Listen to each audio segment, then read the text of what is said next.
Hi, everybody, and welcome to our last session of the day. Oh my gosh, I cannot believe it's the last session of the day. 8 sessions all day long. Oh, and we want to thank the 13 people that are watching us right now, and hopefully we'll have more come in.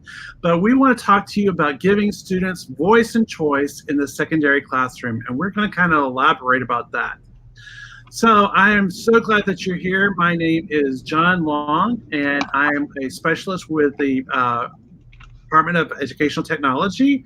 And with me this afternoon is... Hi, I'm Eva Swiner. I'm the manager of K-12 Math, Science, and STEM, and we are so happy to have you here with us today. So one of the things that we're going to kick off really this afternoon session by talking about a couple of different ways to engage your students in voice and choice in their learning environment. So one of the things that we're going to start off by talking about is learning playlists. So a learning playlist is a lot like an audio playlist, right? So when you've got an audio playlist, you have the ability to be able to pick your favorite music, whatever mood speaks to you in that moment. You know, if you're not feeling the vibe of a song, you can fast forward, you can go back, you can change things up and just really make it your own. That's really what a learning playlist is too. So learning playlists really allow the student to be able to access the resources ahead of time, work through resources at their own pace. And because, of course, we're a Google district here, we have the ability to personalize what we push out to students. So when we share a digital copy of a playlist with a student, that means that the teacher can customize that list to meet each and every one of those student needs. So really, when we talk about voice and choice, that's what this is all about. It's all about giving what the students need when they need it and letting them have a space where they can differentiate that instruction and give the students control over a limited aspect of their learning. So that could be pace, that could be the path that they take, it could be how they turn in their work, their product that's created, or their modality. So it's really about customization and giving students what they need.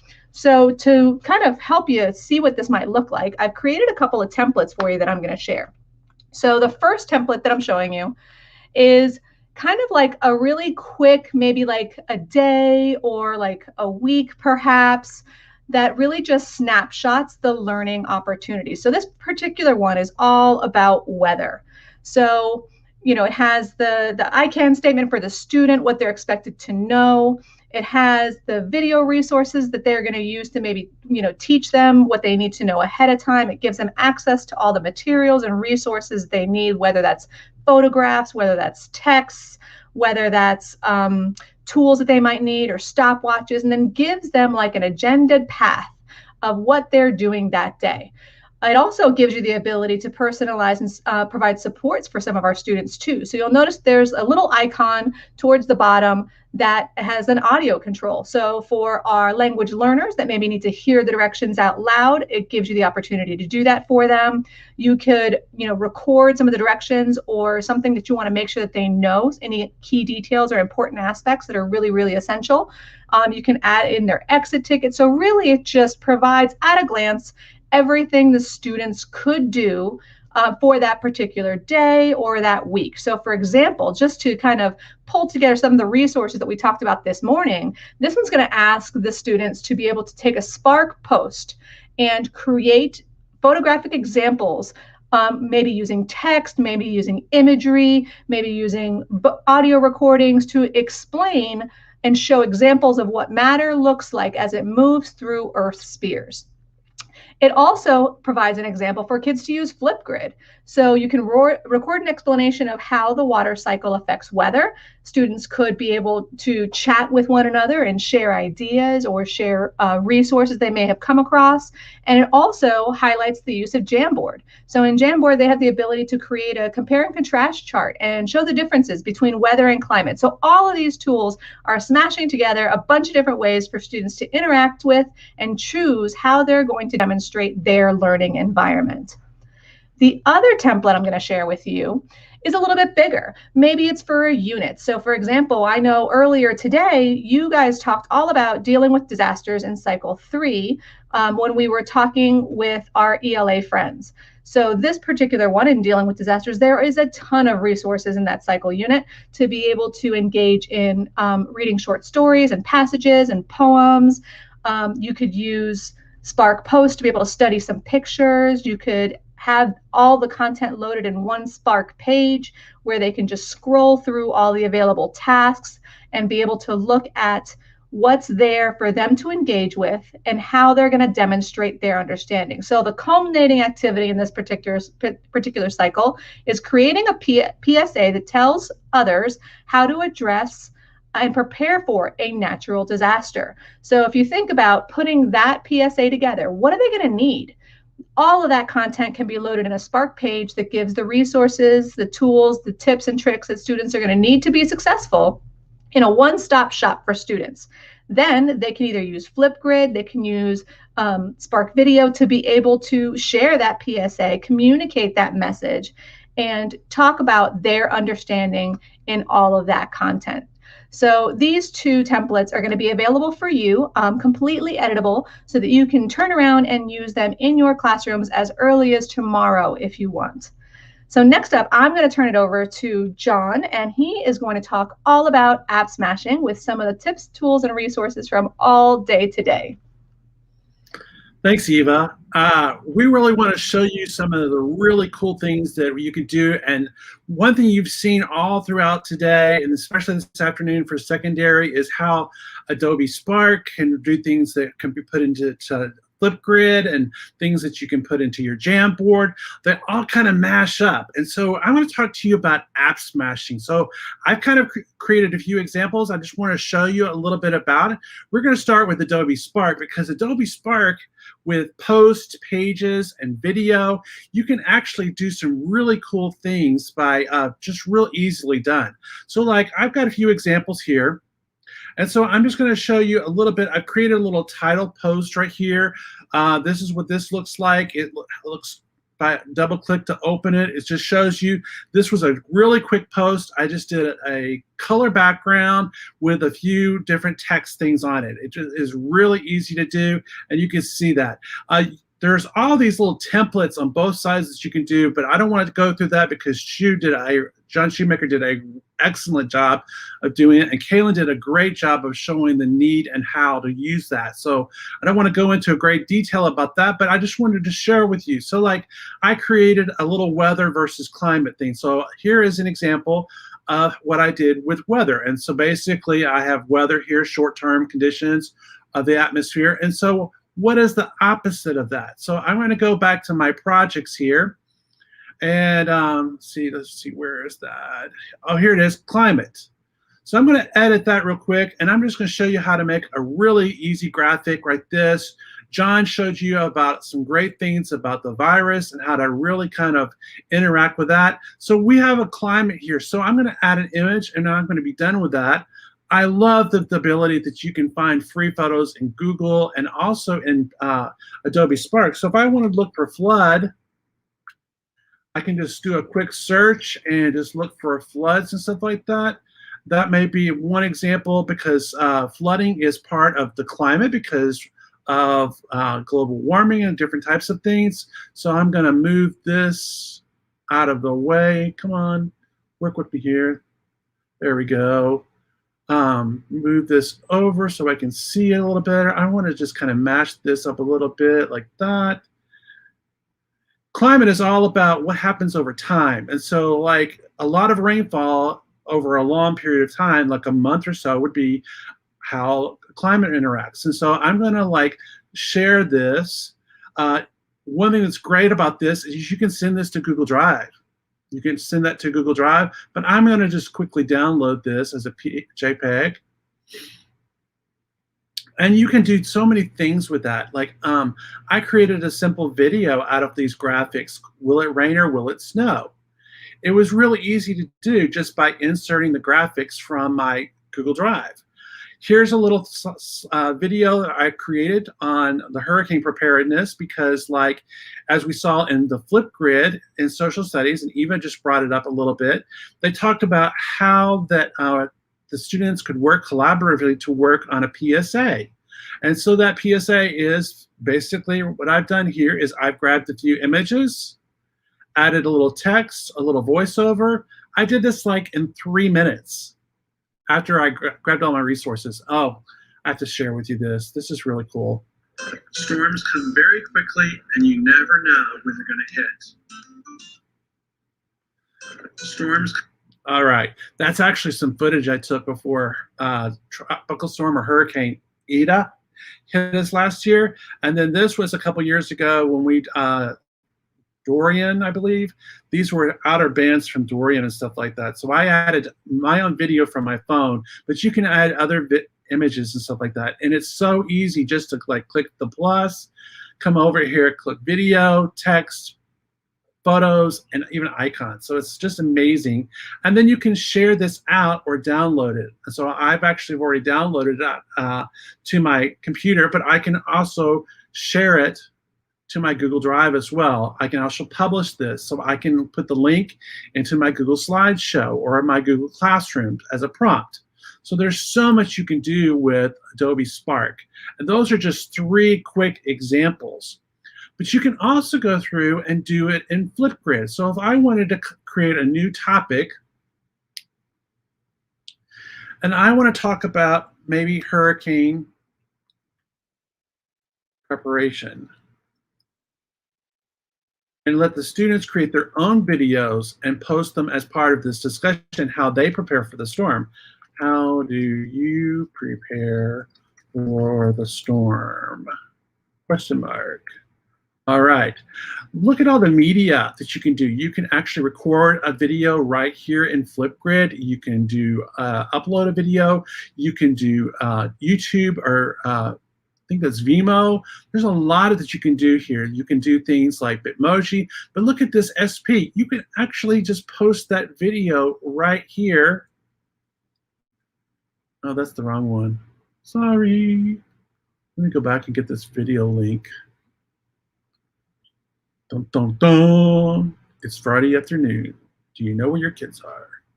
All right, so we get this video. Boom, boom, boom. Don't need the tip. Thank you. Share. Yeah, just publish. Create link. And we wait. Sorry, I meant to already have this done. But I did. I know what we can do. Let's stop that for a minute. Over here, I can upload a video. I actually downloaded this video earlier, so I'll just upload it. No, that's not it. That's not it. Oh, maybe I lied. Oh well. Anyway, you get the gist. So you can actually upload that video directly from your Adobe Spark and stuff like that and put that in here. Also, you need to make sure you put the student email domains in here. Dana went through it in the Flipgrid one, so just be sure that you actually do that. Make sure your students are in there too, because like if you don't have at palmbeachschools.org, boom, and you have the regular one, they're not going to be able to use it. And you might want to moderate this before the kids post it, and do you want them to have comments? That makes it more collaborative. So that's that. The last thing I want to share with you is the Jamboard, is because like if you go into Jamboard, you'll notice that I put my weather graphic. I need to put my climate graphic in here too. So I'm just going to go over to my images here. I'm going to like upload it real quick. Let's see. Maybe I didn't upload that. No, didn't. Duh. One more time. Go back. I needed to have this. That's what I meant to do. And I'm going to download this one. There we go. Download. JPEG. Start. All right. Now I can go back over here and I can go and download it.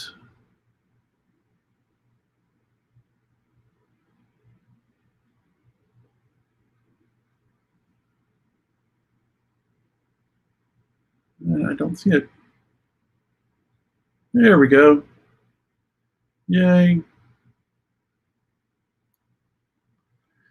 Move it over here, resize it, and now I can have my kids put different types of characteristics in here under each one, with the difference between climate and the difference between what weather is. Just remember, weather is short term and climate is long term, and that's the big thing that we need to talk about. All right, so that's kind of like what app smashing is taking things and mashing them together in different apps. And so I've shown you 3 quick examples, and I apologize for not getting the other one done, but that's what it does. And so the whole point is to give your students a choice to use which tool to do what thing. And so they can use Adobe Spark Post for one thing, or Adobe Spark Page for one thing, or Flipgrid to create a discussion. So you can all take those and mash them up. And so we're gonna, I'm gonna give you back to Eva, who's gonna be talking to you about choice boards. And I'm gonna come back in when we talk about multiple intelligences, because we're gonna carry this on a little bit more. So Eva, take it away. Thank you so much, John. That was amazing. All the ways that you just took all of those little bits and pieces from all of those components and mashed them all up into one great big assignment that can show all the different ways that students can bring things and their understanding together. So as John mentioned, we're going to talk about choice boards next. So choice boards are pretty common, right? We've all probably used one at some point. You know, there's all these different ways to be able to use them. You may have seen like the tic-tac-toe ones where you can choose 3. Maybe there's like 4 corners. Maybe you choose at random based on what your preference is. Sometimes you can choose by DOK. So there's all these different ways to use choice boards. So choice boards are basically just a gridded graphic organizer where students have choice to be able to either choose how they're going to demonstrate their understanding, choose the product that they're going to create, or maybe the learning style that they're going to create. One of the great things about digital choice boards is that it allows you to vary the level of difficulty in the activities so that you can either choose to stay consistent across the whole board and leave them all at the same lexile and just maybe use a different format to represent their understanding, or you can really shake things up. So one of the cool things that I found in coming across and talking about choice boards was this PDF that you see the image of here that I'm going to share with you in the resources on the website for EdTech.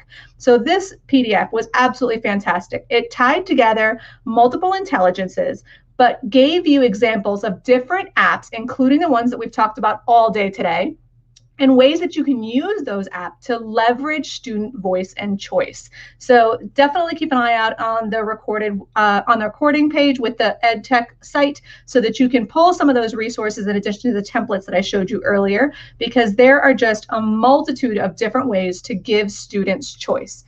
So one of the things that you may or may not know about choice boards is that there's different kinds. So one of the ways that we can talk about choice boards is about student readiness. So what's their process? What's their thinking? What's the cognitive demand that's going into what they're doing? Another way you can use choice boards is varying student interests. So how are you engaging the students in the learning process? And the last one is student learning profile. So that's the product. That's leveraging those multiple intelligence pieces to really engage students in a way that is interesting to them, that really speaks to who they are as a person and their interests and their learning styles, to create a product that shows what they know. So the first of those 3 that we're going to talk about is process. So the one template that I'm showing you on the screen right now is really focusing on our Marzano cognitive demands. So you have the different DOK levels, the different tasks within DOK levels, and it really allows you as a teacher to really be thoughtful about how you're having students express their understanding and scaffolding that understanding to build that deepened content knowledge. So for example, you'll see up in the top left, you've got retrieval. So DOK 1, just basic understanding and then doing a simple task at that level. Whereas in the bottom right corner, that's all the way up to investigating. So that's some serious understanding, next level DOK 3 thinking that asks students to not only apply, but also form positions. So for example, if I've got this thing and I'm talking about weather and climate, or if I'm talking about the natural disasters in cycle 3 from the ELA example I showed you earlier. The retrieval content might be, I'm going to create a Spark post that just highlights the difference between weather and climate, like John showed you, just a simple compare and contrast. But I can use Spark post to do it. Now my investigating or my higher level DOK thing, it might be, okay, so now what I want you to do is conduct some research about either local or international storms, severe weather, and how that has impacted that specific society. So you can pick and choose and tell students, okay, I want you to work from one yellow, I want you to have one green, and maybe one blue, and allow students to have that voice and choice in how they're going to represent their understanding, but scaffolding that DOK to where they can push past that level 1 thinking into that level 3. So it's all about the process. The next one we're going to talk about is about student interest. So how are you engaging that student? So me being the STEM person, one of the things that really speaks to me is about the real life application. So what scenarios are you providing your students that match real life work or real life things that happen with what they're learning in school? So how are you building connections? Obviously, equity over the last year has been a huge part of us and what we do in a district. So being culturally responsive is another way to pique student interest and engagement. So how are you using skills, concepts, and constructs that are familiar to students and the way that they learn and who they are as a person to help them bridge ideas and skills that are less familiar to them to make understanding more concrete? Another one of my favorites is Genius Hours, passion hours, and like maker spaces. So how are we allowing a space for students to be curious about something, to learn more about a topic that they're interested in, and then connect that concept to the skills being learned in the class? So Genius and passion projects are a great way to pique that student interest and bring that learning to life. Another thing we're going to talk about, of course, SEL is huge in our district. So think about your students as learners. Some of our students absolutely love to work in groups. They love to communicate. They love to collaborate. They love the social aspects of learning. So are we providing a space for students to work collaboratively in groups and develop those 4C skills that Kaylin was talking about in her session? Sometimes students need to work by themselves. I know I had a couple of students in my class that actually preferred to completely work by themselves. It pushed them out of their comfort zone to have to work in groups. But you know what? Let's provide a space that's open and that's available to all. And the last one we're going to talk about is as learning modalities. And that kind of ties into the learning profile and the multiple intelligences. But how are we asking students to express themselves? I know my oldest daughter is a artist at heart. So if you could ask her to display her understanding by creating a work of art, by creating a graphic, by creating an image, like that speaks her language. She is all over that. So are you allowing a student to express their understanding in a way that is personal to them, that builds an identity for them in what they're learning? So that's all about student interest. And the last one we're going to talk about is multiple intelligences. So it's all about the ways and styles that students like to learn by. I know I personally am a person that loves nature, so definitely naturalistic. I love visuals, obviously, but you can tell by my slide deck so far, colors are important to me. So having that visual opportunity to express my understanding that way. Mathematics, not my strong suit all the time. When we got into that higher level trig, it wasn't until I was in college that I really got grappled with what that was and really understood it. So I struggled sometimes and needed some help. So it wasn't my preferred modality, but I got pushed to do better and be better in that personal style. So everyone has their thoughts, their personal preferences. So how do we create a space where students can leverage that intelligence to be able to demonstrate their understanding? So like for my example with my oldest child, if you ask them to be able to use Spark post to be able to create a graphic that demonstrated their understanding, they would have absolutely loved it. However, if you ask that same child to use their word smarts and write an essay, they would have rolled their eyes at you. So it's all about, are we providing a space where students can really, have a voice in what they're showing you to demonstrate their mastery. And I know John has a lot of great ideas about multiple intelligences that he wants to share too. So let's add John into this conversation to talk about multiple intelligences.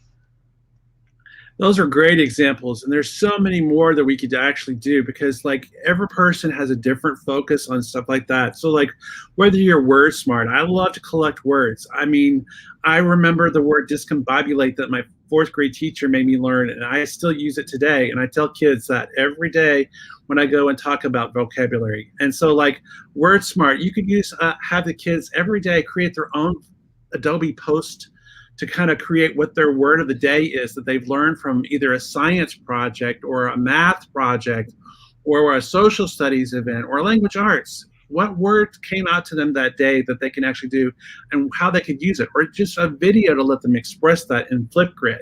I mean, there's so many different things that you could do. Visual, like Picture Smart, having them analyze a picture. Music smart by making a music video. There's so many different ways that you can do that.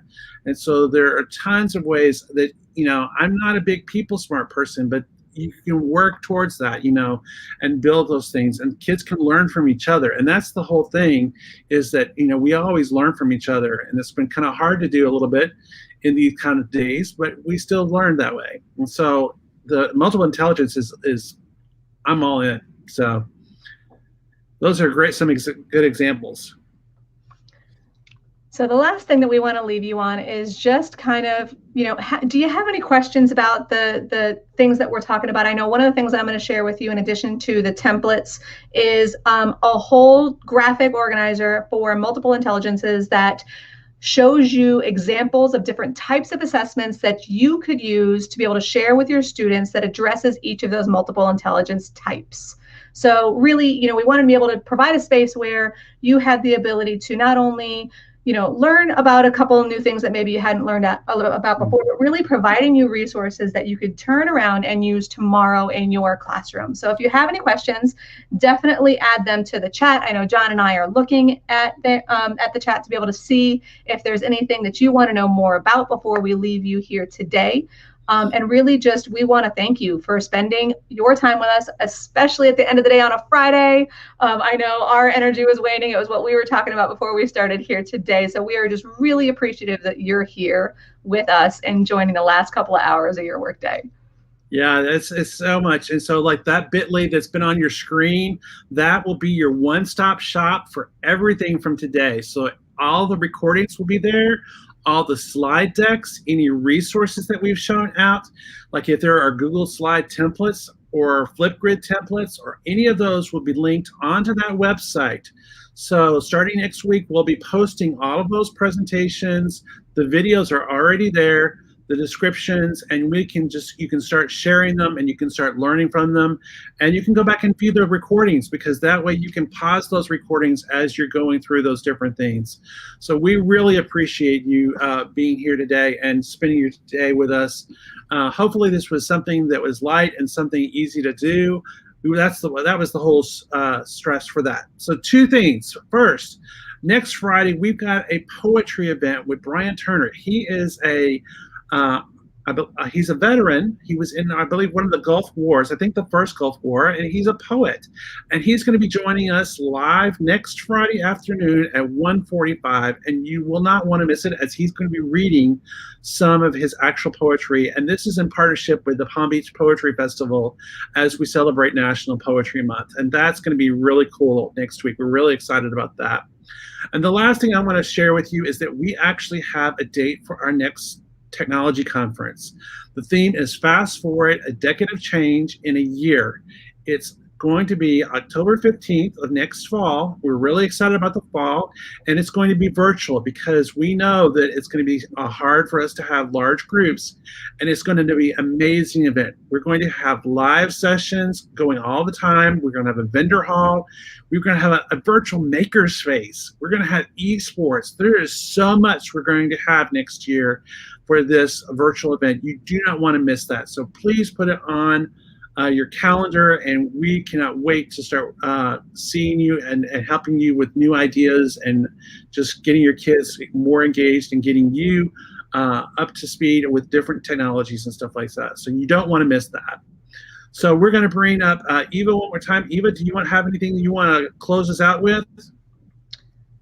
I think the last thing that I want to say is just thank you for sharing your time with us. We really appreciate everything that you do as teachers in your classrooms, everything that you have done this year to make this possible. And just really, we want to make sure that we know, or that we want you to know, that you are appreciated. So thanks for sharing the day with us today, for hanging on till the very end of the day on a Friday. And I hope you have a fantastic weekend. Yes, I wanted to say one more thing is just thank you for being here all day, for those that have stuck it out, and we appreciate you, and hopefully you've enjoyed all the resources, and just have a great weekend.